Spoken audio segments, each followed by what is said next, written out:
I spent 23 years as an Irish Christian brother and was abused by 3 men in that religious order. I then left that order and became a priest. My name is Jess McGuire. I'm a single parent, live in Milford, Mass, and I suffered abuse from the church.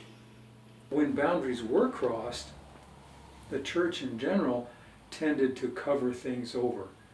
And that's terribly offensive to the person who's been abused. The Archdiocese is doing, like many other dioceses, quite a bit to ensure that these things don't happen, which is why you don't hear really about contemporary cases. Nothing changed when they had the National Conference of Bishops, the Catholic Conference of Bishops in 2002 saying, we're going to change everything.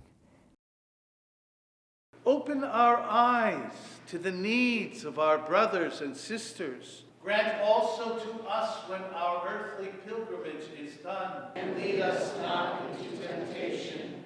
I have one of the most bizarre stories of sexual abuse of anybody I've heard. I was abused by both of my parents, by my parish priest. I was about 5th grade. I was abused by the parish custodian, the school custodian, around the same time.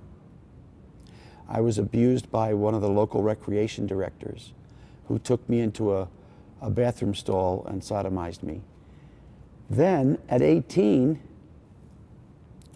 well, let me go back. At 14, I was in a department store with my mother and my sister.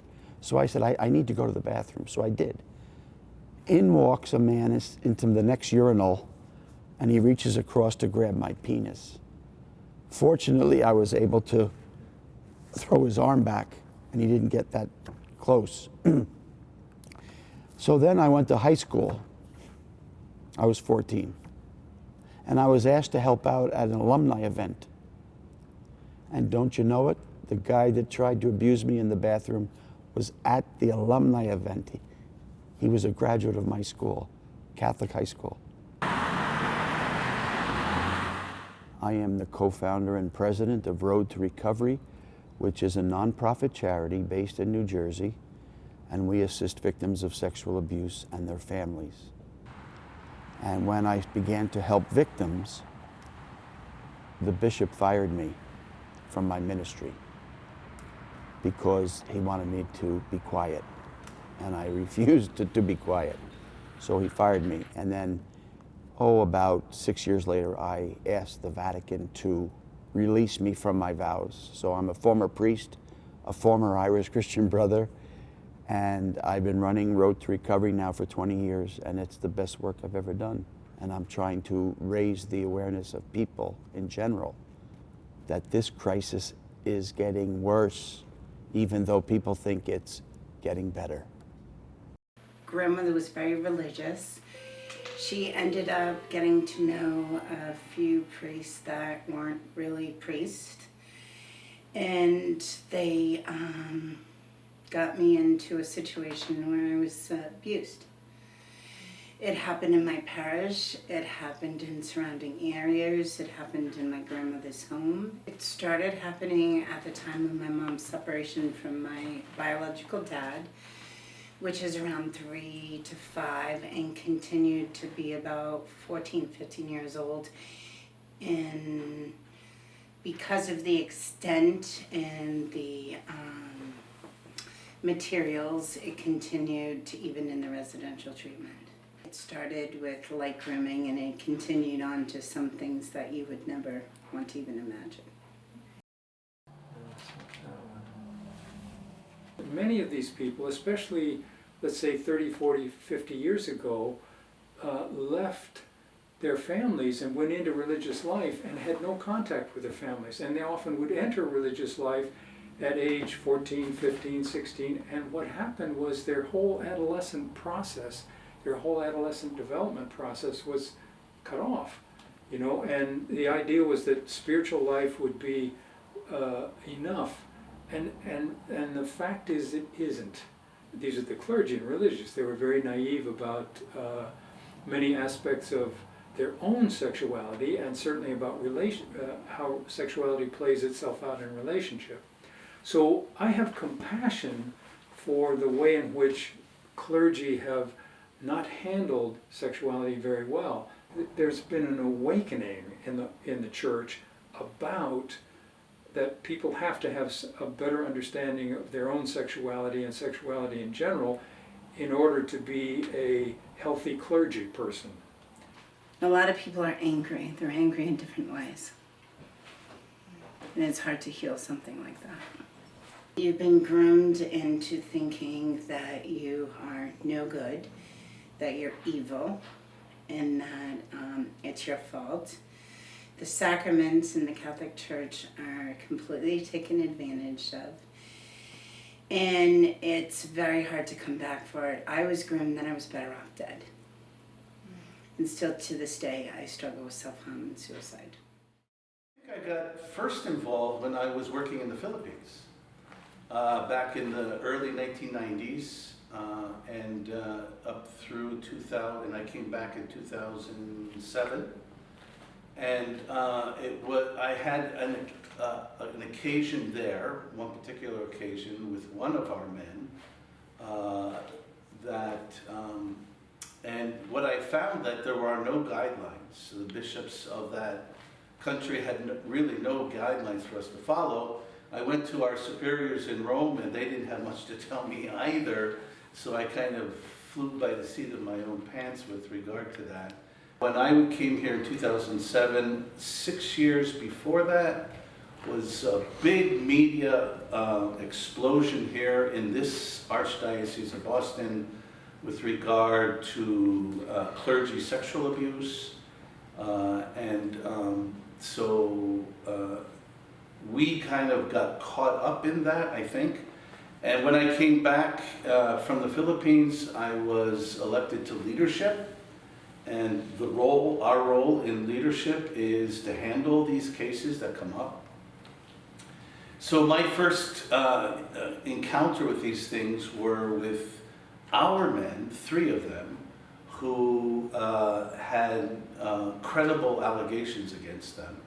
But all dioceses are doing the same thing, generally, as well as us, in a slightly different way. They have a program called Virtus, where they do training of not just clergy, but anyone who's working with children, and many more lay people, for example, teachers, youth ministers, and so on and so forth. There's a yearly checkup, background checkup, that's done called CORI, and everyone has to do that in the Archdiocese. There's a training that goes on, and I just did, not long ago, a training with the diocese. It's tough. On my side, it's tough because you want to do justice for the survivors, but also to educate our own people at the same time, and it's not an easy thing. So it's affected me dramatically. I mean, it was really hard. I mean, the guy before me had to go into therapy for a while. Attorney Mitchell Garabedian, Boston, Massachusetts. I've been practicing law for more than 30 years. I've been representing victims of clergy sexual abuse for almost 3 decades, worldwide throughout the world. I have represented more than 3,000 victims of clergy sexual abuse over the decades. Sometimes a person will come forward and they'll name a priest as being a first-time accuser, and that information will become public.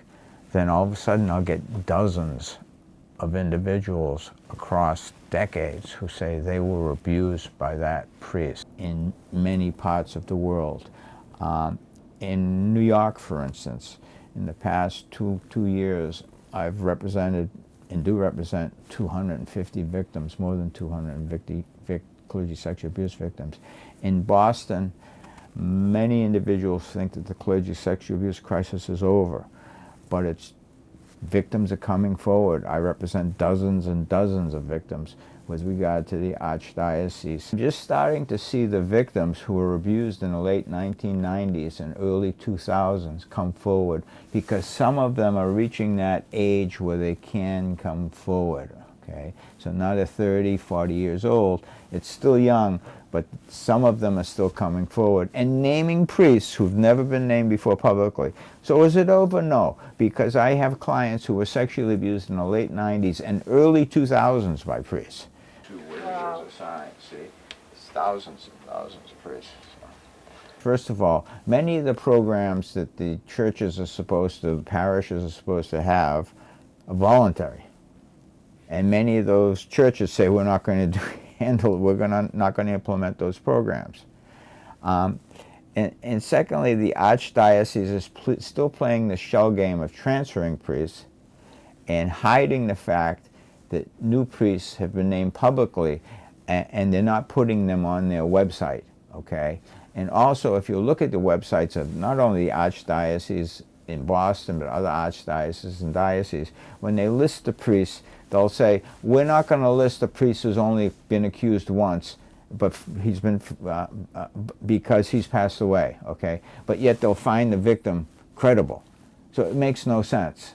The Archdiocese is an entity, the Catholic Church is an entity that has committed the worst crimes imaginable over decades, if not centuries, and covered it up with other priests, with the supervisors, okay? So how can you trust them? How can you trust them to implement any program sincerely? How can you trust them to investigate any accusations of child abuse, clergy sexual abuse, sincerely? To anyone listening to this, I have one piece of advice. Call the police. When you think you've been sexually abused, when you know you've been sexually abused, call the police. Don't call the Archdiocese. They will try to bury it. They still try to bury it. I think it's hard to know your faith got taken away so much from something like that. So you just want to hide it and cover it up and make sure it's okay. And then you get blamed yourself. You get blamed that you're evil, you're the one who did it, it's your fault, you led me on. You get all those. My faith has never been stronger. My religion has never been weaker. The religion of Catholicism I've dropped. Christianity, I completely believe in, if it's truly following Jesus. It's been very difficult, especially in the beginning. I had a hard time. I remember the very first survivor I met, and there was a team of lawyers around us, and I took the hand of this survivor and I put his hand in my hand. I looked him in the eyes, and I said, I'm so sorry what happened to you. Abuse has an impact. Do you see? It's the whole person.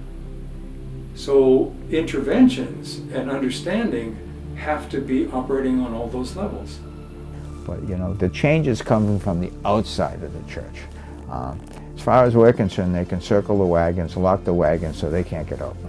But the message we have to get across to the victim is, it wasn't your fault. Get into therapy.